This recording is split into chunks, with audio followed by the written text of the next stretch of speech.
دیکھیے، سب سے پہلے میں آپ کی توجہ دلاؤں گا، ذرا آنکھیں کھول کر قلب حساس کے ساتھ نوع انسانی کا مشاہدہ کیجئے۔ کیسے کیسے دکھ، کتنی تکلیفیں، کتنی محنت، کتنی مشقت ہے جو ہر انسان کا مقدر۔ قرآن مجید میں ایک مکمل سورت ہے، سورت البلد، اس میں اللہ تعالیٰ نے متعدد قسمیں کھا کر ایک بات کہی، لا اقسم بہذا البلد وانت حل بہذا البلد ووالد وما ولد لقد خلقنا الانسان فی کبد۔ ہم نے انسان کو مشقت ہی میں پیدا کیا، یہ مشقت ہر انسان کا مقدر ہے۔ لوگ گھروں کو چھوڑ کر آئے ہوئے ہیں، کہاں کہاں انسان جاتا ہے، یہ اس دنیا میں محنت اور مشقت۔ ہاں، ایک مغالطہ ہو جاتا ہے کہ شاید یہ محلوں میں رہنے والے جو ہیں انہیں کوئی مشقت نہیں، انہیں کوئی دکھ نہیں، حالانکہ حقیقت یہ نہیں ہے۔ جو جتنا امیر ہے آپ دیکھیں گے اس کی جسمانی مشقت کم ہے، ذہنی کوفت زیادہ ہے۔ ٹرینکولائزرز کی انہیں ضرورت پڑتی ہے، انہیں سیڈیٹیوز چاہیے، خواب آور دوائیں مزدور کو نہیں کبھی ضرورت پڑے گی۔ وہ 8 گھنٹے کی محنت کرنے کے بعد ایسا سوتا ہے کہ وہ صبح ہی کی خبر لے گا۔ اور یہ وہ لوگ ہیں کہ جن کو ہپنوٹکس، خواب آور دوائیاں، سیڈیٹیوز، مسکن ادویات، یہ سارا لیبلیم اور یہ ویلیم اور یہ فلاں اور یہ فلاں، یہ کن کے ہاں جاتے ہیں؟ ذہنی سکون اور اطمینان انسان کو حاصل نہیں۔ کسی کی جسمانی مشقت ہے، کسی کی ذہنی مشقت۔ میں آپ کو یاد دلانا چاہتا ہوں مہاتما گوتم بدھ کا معاملہ۔ 30 برس کی عمر میں کپل وستو کا شہزادہ محل کو چھوڑ کر نکل گیا، جوان بیوی کو سوتا ہوا چھوڑ کر گیا، شیر خوار بچے کو چھوڑ کر گیا۔ راجدھانی میں رہنے والا محل کا باسی، جسے یہ معلوم ہے کہ باپ کے بعد مجھے یہ سلطنت ملنے والی ہے، کیوں گیا؟ کبھی کبھی آپ نے سوچا؟ اس نے انسان کے غم اور دکھ کا مشاہدہ کیا۔ اس نے دیکھا کوئی اندھا ہے، ٹھوکر کھا کر گر رہا ہے، کوئی والدین کھڑے ہوئے رو رہے ہیں اور ان کی نگاہوں کے سامنے ان کا نہایت محبوب بچہ دم توڑ رہا ہے اور وہ کچھ نہیں کر سکتے۔ اس نے سوچا یہ صدمہ کیوں ہے انسان کا، یہ دکھ اس کا مقدر کیوں ہے؟ اس صدمے سے، اس دکھ سے نجات پانے کی بھی کوئی شکل ہے کہ نہیں؟ انسانوں کی ایک عظیم اکثریت، شاہ ولی اللہ دہلوی رحمۃ اللہ علیہ کے الفاظ ہیں کہ وہ لدو اونٹ اور کولو کا بیل بن کر زندگی بسر کرتی ہے۔ جو 8 گھنٹے تک اینٹیں ڈھو رہا ہو، اس شخص کا تصور کیجیے آپ، وہ واقعی انسان ہے یا حیوان بن گیا ہے؟ اور 8 گھنٹے کی اس محنت کے بعد بھی ہو سکتا ہے کہ 2 وقت کی روٹی اسے پوری نہ ملے۔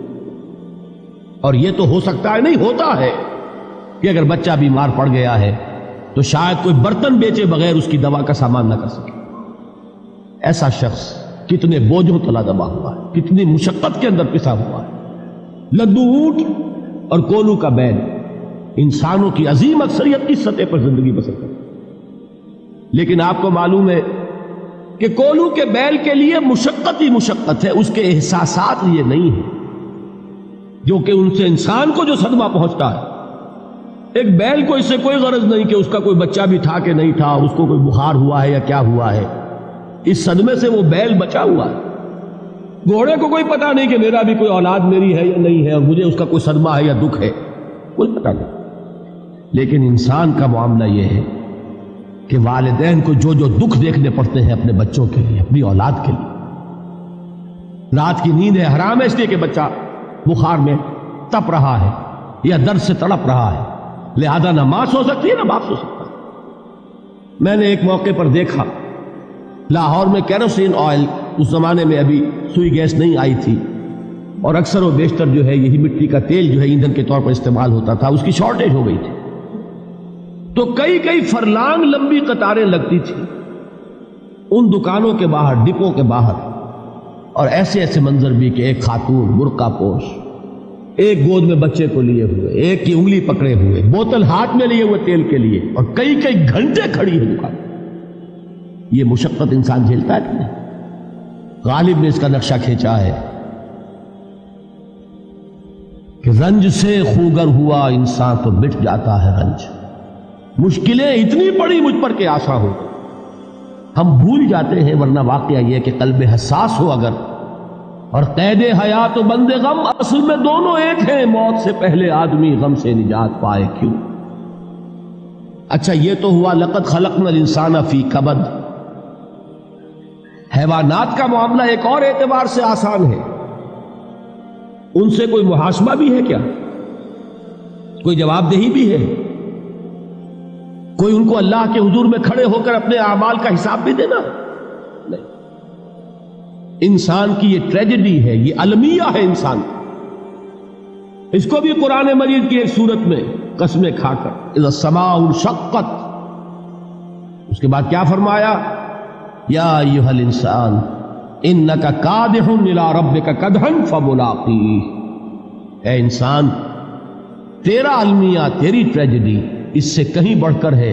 تجھے صدمے پر صدمے جھیلتے ہوئے، مشقت پر مشقت برداشت کرتے ہوئے ایک روز اپنے رب کے حضور میں بھی کھڑا ہوگا، جواب دہی بھی کرنی.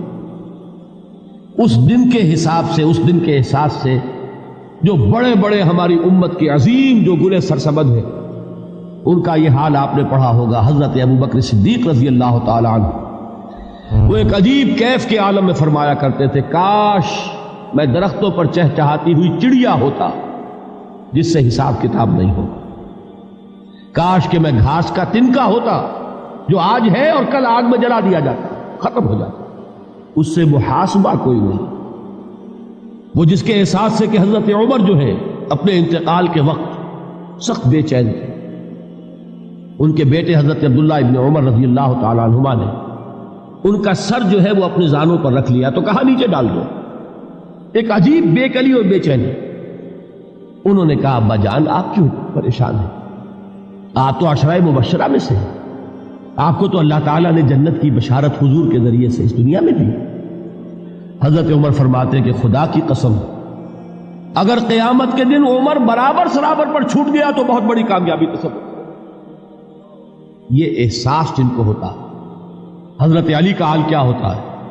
ابھی جو آپ نے حافظ صاحب سے سنا، یہ حضرت علی کا معاملہ ہے کہ ایک تیر پیوست ہو گیا تھا، کسی طرح نکل نہیں رہا تھا. حضرت علی نے فرمایا کہ اچھا چھوڑو مجھے، میں نماز کی نیت باندھتا ہوں. نماز کی نیت پڑھتے تھے تو لرزتے تھے، کانپتے تھے.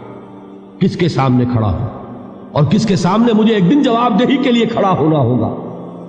لن تزولا قدم ابن آدم، حضور نے خبر دی ہے ابن آدم کے قدم ہل نہیں سکیں گے. جیسے مجرم کھڑا ہوتا ہے کٹہرے کے اندر، اس کٹہرے میں سے ہل نہیں سکو گے حتی یسأل عن خمس، جب تک کہ 5 چیزوں کا حساب نہ لے لیا جائے. وہ 5 چیزیں کیا ہے؟ کان کھول کر سنیے. عن عمرہ فیما افناہ، عمر کا حساب دو. یہ 80 برس اور 70 برس ہم نے تمہیں دنیا میں دیے، کہاں ضائع کیے؟ وعن شبابہ فیما ابلاہ، اور خاص طور پر جوانی کا دور، امنگوں کے دن، ولولے ہوتے ہیں، قوت ہوتی ہے، توانائی ہوتی ہے، آدمی چلتے ہوئے زمین پر پاؤں مارتا ہے، قوت جو ہے وہ اپنا اظہار چاہتی ہے. یہ جوانی کہاں گلائی؟ حساب دو، ایک ایک لمحے کا حساب دو. وہاں مالہ من این اکتسبہ وفیما انفقہ، ایک ایک پائی کا حساب دو. مال کا کہاں سے کمایا تھا، حلال سے کہ حرام سے، اور کہاں خرچ کیا تھا، گل چھروں میں، عیاشیوں میں، یا نیکی کے کاموں میں، ادائے حقوق اللہ کے دین کے لیے. 4 سوال ہو گئے. 2 زندگی کے بارے میں، ایک زندگی پوری بحیثیت مجموعی کہاں کس کام میں لگائی، اور خاص طور پر شباب کا دور کہاں لگایا. 2 سوال مال کے بارے میں، کمایا کہاں سے، حلال سے کہ حرام سے، جائز سے کہ ناجائز سے، خرچ کہاں کیا. اور آخری سوال وعما عمل فیما علم، جو علم حاصل کیا تھا اس میں عمل کتنا کیا. علم کے انبار لگاتے چلے گئے اور عمل کے آغاز کی بھی نوبت نہ آئی. یہ علم جو ہے یہ اس روز سب سے بڑا وبال بن جائے گا. اتنا علم اور عمل کچھ نہیں، بجائے کہ کریڈٹ کا ذریعہ بنے یہ الٹا ڈیبٹ کا کھاتا بن جائے. یہ جواب دہی کا احساس ہے کہ جس کی وجہ سے انسان کی ٹریجڈی جو ہے وہ دوہری ہے. کوئی حیوان اتنے بوجھ تلے نہیں. مشقت کی، محنت کی، اس زندگی میں ختم ہوئے، اس کے بعد کوئی محاسبہ نہیں. اس کو بھی غالب نے خوب کہا ہے کہ اب تو گھبرا کے یہ کہتے ہیں کہ مر جائیں گے، اور مر کے بھی چین نہ پایا تو کدھر جائے. یہ ہے وہ ہیومن ٹریجڈی